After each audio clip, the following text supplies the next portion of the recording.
China's built the world's second largest economy, mainly by making things that we want to buy.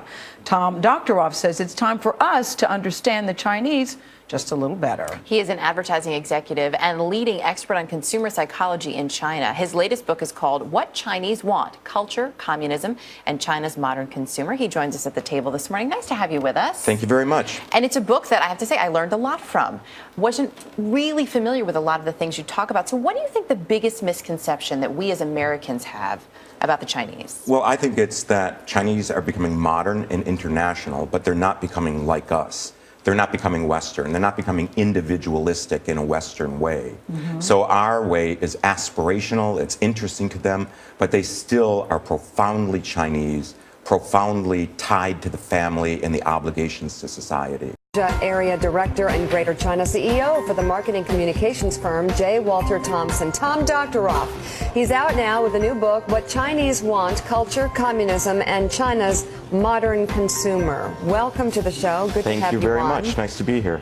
This is really a big part of the big issue of China and how much influence the consumers have and what they want. How much do they have and what do they want?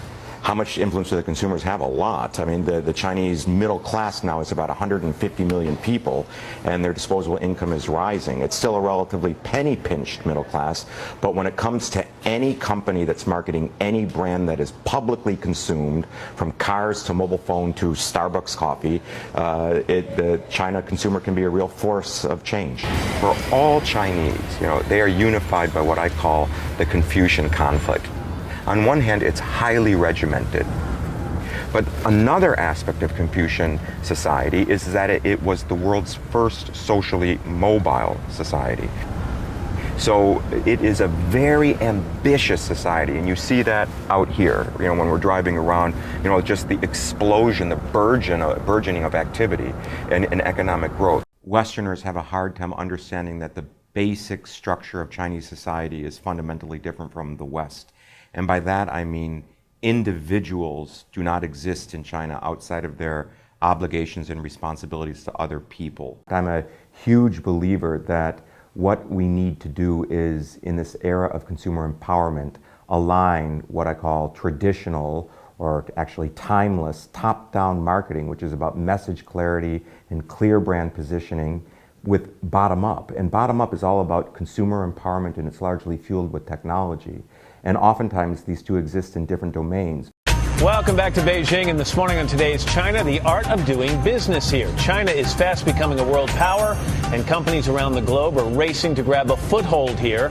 But could something as simple as the wrong type of handshake sink your plans for an Asian partnership? We went behind the scenes to an American company's offices here in China to see how some ancient principles guide modern business. There is somewhat of an art to conducting a business meeting with the Chinese. Ni hao. Number one, greet in Chinese. Believe me, it will open hearts. When you give a business card, you don't just flip it over, right? You have to actually hold it, very carefully on the corners of the card. You hand it over with respect. And then when you receive a business card, right, you also have to receive it with the same amount of respect. The China market is the future of the luxury market, and there are many people that say that it's bound to tail off, but in my opinion, it's not going to tail off. Money will not become something that is crude, because it is a meritocratic marker of success. And one thing about the Chinese is they revel in the concrete and the quantifiable. Wealth and class have always gone hand in hand. The difference today versus in dynastic times is that wealth is branded. Mr. Doctoroff, the Olympics are obviously a great opportunity for China to sell itself as a nation. But what about Chinese brands? And are Chinese companies ready to exploit this opportunity to catapult their brands onto the world stage? I don't think so. And in fact, I think that with the exception of Lenovo, none of the local brands are actually really having that as a primary objective. Most of the big national sponsors, the Elis, and even brands that don't sponsor the games but are sponsoring the athletes like Anta, they are much more interested in deepening their relationship with the local consumer.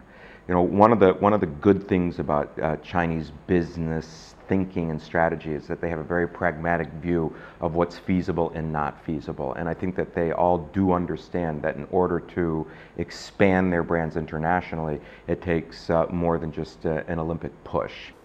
Tom, you are here in support of your new book, Twitter is Not a Strategy.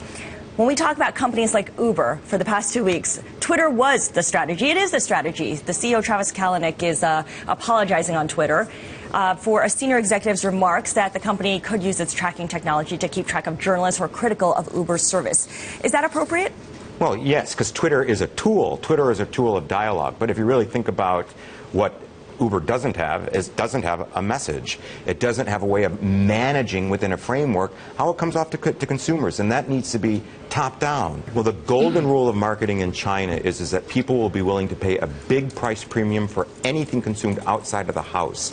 That's anything from a cup of Starbucks coffee to luxury brands, because they project identity. They're useful for face, and face isn't just dignity. Face is a tool of forward advancement. It's a really important statement on brand building and retaining brands across time. Yes. What is the best practice to retain a brand? The best practice is to have something that we call, and this sounds a little conceptual, a consistent brand idea. Brand isn't just a brand, it's a relationship. So what does Microsoft do? What does Satya Nadella, after a 10-year train wreck, the stock's recovered? Great, but what does Microsoft do to restore? I mean, Apple is the brand of the moment. Microsoft needs to know its value proposition, and it's not competing What is directly. it? The value proposition is commercial rather than consumer, and it needs to pull apart, the branding of what it's doing for commercial and what it's doing for consumers. So it needs to have an appropriate portfolio strategy, in my opinion. There's two levels of that. One is functional transactionalism, so for example, bank loans and taxi apps, right? But there's also a lot of money that's being made. One could even say the majority of money that's being made by emoticons and things that lubricate self-expression between people, making your emotions easier to convey. So people will pay for a sticker here in China, but they won't pay for an app. And in the United States, it's a little bit the opposite. Jack Ma is a quintessential Chinese corporate emperor. He is a hero. What he's done is he's reconfigured the Chinese business model for the 21st century. He's got two things: broad scale, and on one hand, transparency.